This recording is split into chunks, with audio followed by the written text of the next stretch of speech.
राष्ट्रीय ध्वज को पूर्व प्रधानमंत्री डॉक्टर मनमोहन सिंह के निधन हो जाने के बाद पूरा देश शोकाकुल में डूब गया है।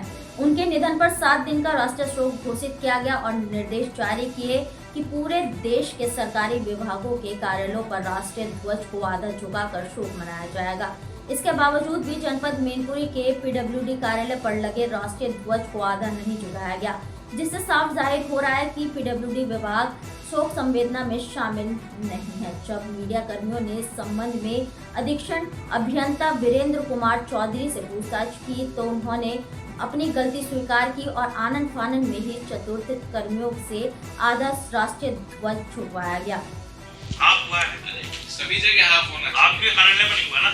अब वो गलती हो गई हो सकता है, नहीं हो पाया होगा। नहीं, शोक से 2 दिन पहले का हो गया ना, कल से ही हो गया, परसों से हो गया।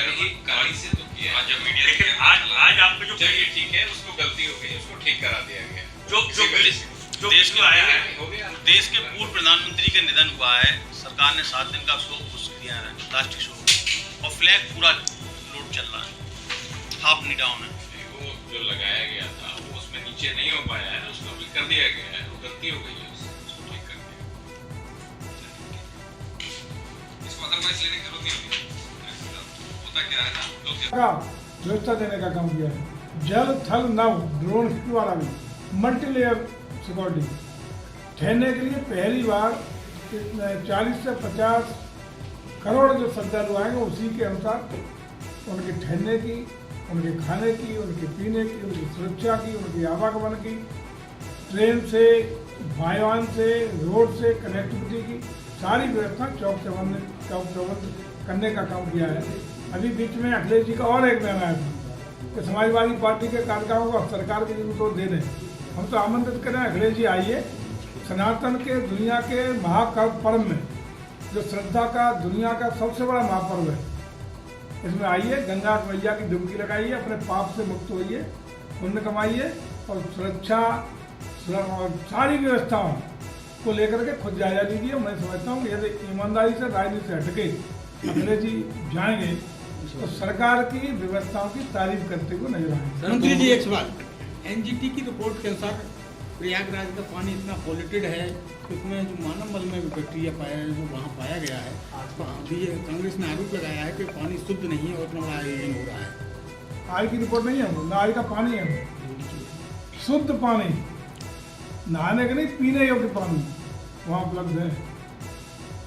वो बातें पुरानी होंगी, एनजीटी की रिपोर्ट उस समय की होगी। सारे नाले जितने कनेक्ट होते हैं सबको टेप करने का काम किया गया है और उसकी वैकल्पिक व्यवस्था देने का काम किया गया है। गंगा मैया, यमुना मैया दोनों को पवित्र पानी, स्वच्छ पानी कुंभ में नहाने को आचमन के योग्य है। सर वहाँ पोस्टर लगे हुए हैं कुंभ में कि बटोगे तो कटोगे इस तरीके के, तो उस पर डिम्पल ये कह रही हैं कि ये लोग बांटने की राजनीति कर रहे हैं और भगवान को बीच में डालकर वोट लेना चाहते हैं। उन्हें क्या चले थे? अगर सनातन संस्कृति को एकजुटता की बात हो रही है, सनातन हिंदुस्तान की आन बान शान का प्रतीक है, श्रद्धा का प्रतीक है, आस्था का प्रतीक है, तो डिम्पल जी को तो इसमें पसंद नहीं होनी चाहिए। उनको वोट थोड़ी वहाँ पड़ रहा है, तो पोलिंग थोड़ी वहाँ लग रही है। उन्हें काहे की तकलीफ है? उन्हें यह सनातन संस्कृति के लोग अपनी आस्था श्रद्धा के साथ एकजुट, जब एकजुट नहीं हुए, जब विभाजित हुए, तब देश का भारी अपूरी क्षति हुई है। इसलिए यदि सनातन संस्कृति को मानने वाले लोग श्रद्धा के साथ एकजुट हों, मुझे लगता है डिम्पल जी को नहीं होनी चाहिए। क्या वो धर्म परिवर्तन कर दिए क्या? संभल की घटना को लेकर उन्होंने कह दिया कि खुदाई कर रहे हैं, ये किसानों के और युवाओं के भविष्य की खुदाई कर रहे हैं, ये जनरली वहाँ पर खुदाई नहीं कर रहे हैं। इस तरीके देखिए, जिस तरह की जो रिपोर्ट आ रही है, स्थानीय प्रशासन का जो निर्णय है, जिस तरह की स्थितियाँ निकल के आ रही हैं, उनका एएसआई के द्वारा उनका कब की मूर्तियाँ है, कब का सनातन संस्कृति के वो प्रतीक को नष्ट करने का प्रयास किया गया, ये समाज के संज्ञान में तो है। हालांकि जो स्थितियाँ हैं वो सुप्रीम कोर्ट भी उसमें बार बहुत मामले पहुँचे हैं, वहाँ भी निर्णय आ रहे हैं। मोहन भागवत जी ने भी बीच में काफ़ी कुछ कहा है। विषय वो नहीं है, विषय है कि सनातन संस्कृति पे जो हमले हुए, जो कुठाराघात हुए, जिस तरीके से सनातन संस्कृति को भ्रष्ट करने का प्रयास किया गया, उसकी जानकारी समाज को होनी चाहिए। उत्ता था शायद ये उसी विषय में स्थानीय प्रशासन की आज्ञा कर लूँ। एएसआई ने विभिन्न सर्वे किए हैं उसकी रिपोर्ट आएगी तो इसका सच जानने में मुझे लगता है कि कोई बुराई नहीं होनी चाहिए। मंत्री जी, कांग्रेस के 2 सांसद तो नवजोत सिंह सिद्धू, दूसरे सुखजिंदर सिंह रंधावा ने कहा है कि देश के जो प्रधानमंत्री मनमोहन सिंह जी को राजघाट पे जगह नहीं है स्मारक के लिए। देखिए, हमें लगता है कि जो सम्मान आदरणीय प्रधानमंत्री के द्वारा जैसे ही उनकी देहावसान की सूचना मिली, तत्काल कैबिनेट केंद्रीय मंत्रिमंडल को बुला करके शोक प्रस्ताव पारित किया गया। 7 दिन का शोक किया गया। आज भी शोक की स्थिति में हम लोग शोक में सारे कार्यक्रम स्थगित कर दिए गए। सारा जो एक प्रोटोकॉल मिलना चाहिए था, जो सम्मान मिलना चाहिए था आदरणीय मनमोहन जी को, निश्चित रूप से उनके पात्र थे, जिन्होंने देश की आर्थिक और वित्तीय मामलों में बहुत बड़ी उपलब्धि देश को देने का काम किया है। हमारी पूरी पार्टी और पूरी सरकार उनका सम्मान के साथ, पूरे अदब के साथ उनको श्रद्धा सुमन अर्पित करती है और उनके सम्मान में कोई कोर कसर नहीं छोड़ेगी। मंत्री जी, लेकिन राजघाट पे उनको जगह क्यों नहीं दी गई? नवजोत सिंह का यही कहना है कि अगर इनकी जगह मैं समझता हूँ कि मौत पर भी राजनीति करना अच्छी बात नहीं है। सम्मान में जितना एक पूर्व प्रधानमंत्री के नाते, एक बड़े आर्थिक रणनीतिकार के रूप में, एक देश के महान वित्तीय सुधारक के रूप में जो सम्मान आदरणीय मनमोहन सिंह जी को मिलना चाहिए था, पूरा सरकार प्रतिबद्धता के साथ देने के लिए तत्पर है। उनके सम्मान में सारी वो व्यवस्थाएं जो अपेक्षित थी दी जा रही। वो कह रहे हैं कि इकलौते सिख प्रधानमंत्री थे इसलिए उनके साथ ऐसा हुआ। ये कांग्रेस की आदत है हर चीज में राजनीति करने की। मैं समझता हूँ आदरणीय मनमोहन सिंह जी हमारे पूरे देश के सम्मान नेता थे, एक बड़े अर्थशास्त्री थे, गवर्नर भी रहे हैं, जिन्होंने वित्तीय संकटों से देश को कई बार उबारा है।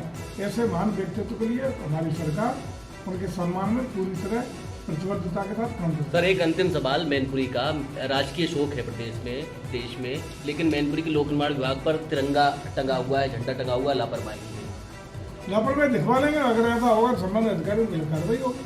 निश्चित रूप से आप देख रहे होंगे मेरा कार्यक्रम भी आज डिस्ट्रिक्ट कोऑपरेटिव बैंक का एजीएम थी, हमारा कार्यक्रम नगर पालिका में भी था, सारे कार्यक्रम नष्ट हुए। कल के भी सारे कार्यक्रम नष्ट हुए। कोई कार्यक्रम हम लोग नहीं करेंगे। कोई कार्यक्रम जो भारत सरकार और प्रदेश सरकार दोनों माननीय मनमोहन सिंह जी के सम्मान में जो भी निर्णय ले चुकी है उसका अच्छे से पालन होगा। मंत्री जी, 3 सड़कों से क्या क्या सरकार ने विकास करा है? देखिए, कोई रोजगार के में डाला जाता है जिससे कि उनको युवाओं को रोजगार मिले, ना कि बाहर भागना पड़े उन्हें। रोजगार के अवसर देने के लिए सरकार लगातार काम कर रही है। मैनपुरी के लिए भी आपको आमंत्रित कर ढूंढ के लाओ कोई जो इन्वेस्टर हो मैनपुरी में, तो उसको हम लोग भी सरकार का सहयोग दिलाने के लिए पूरी तरह प्रतिबद्ध हैं। लेकिन रोजगार औद्योगिक रूप से विकास उद्योगपति करते हैं, प्राइवेट लोग करते हैं, कंपनियां करती हैं। लेकिन मैनपुरी की छप पुराने लोगों ने ऐसी बढ़िया बना रखी है तो कोई मैनपुरी का नाम सुन के अभी तक डर रहा है। लेकिन अब धीरे धीरे डर निकल रहा है। आने वाले समय में मुझे लगता है कि मैनपुरी की ओर उद्योगपति, व्यापारी, कारोबारी भी आकर्षित हम लोग कर पाएंगे, ऐसा हमें भरोसा है।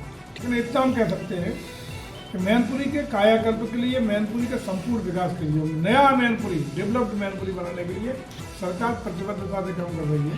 उसके क्रम में अगर बड़े निर्णय लेंगे तो 700 करोड़ से ऊपर के यहाँ के बाईपास की स्वीकृति देने का काम हुआ। पूरे प्रदेश में 5 बाईपास हुए, केवल 5, उसमें एक मैनपुरी है जिसकी लागत 700 करोड़ से ऊपर की है।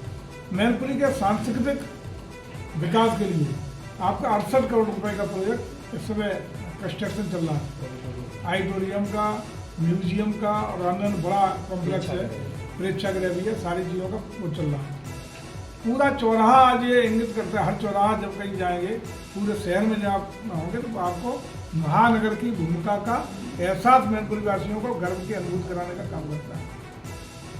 सड़कों की जो स्थिति थी हमारे एमएलए होने से पहले की और आज की, जमीन और आसमान का गांव देहात से लेकर के बड़ी सड़कों के बारे में खुद हम महसूस कर सकते हैं। गिनती की कोई बात नहीं है, लेकिन जितना रुपया इन नई जो हमारा कार्यकाल 2.5-3 साल का हुआ है, इसमें अपेक्षा से ज़्यादा एक रिकॉर्ड पैसा मैनपुरी को मिला है। हम समझते हैं मैनपुरी को विकसित मैनपुरी बनाने के लिए, मैनपुरी को सम्मान की दृष्टि से बहुत ऊपर ले जाने के लिए निरंतर प्रयास जारी है और विकास कभी समाप्त नहीं होता। विकास जितना आप कराएंगे और उससे ज़्यादा विकास की आवश्यकता बढ़ती रहेगी।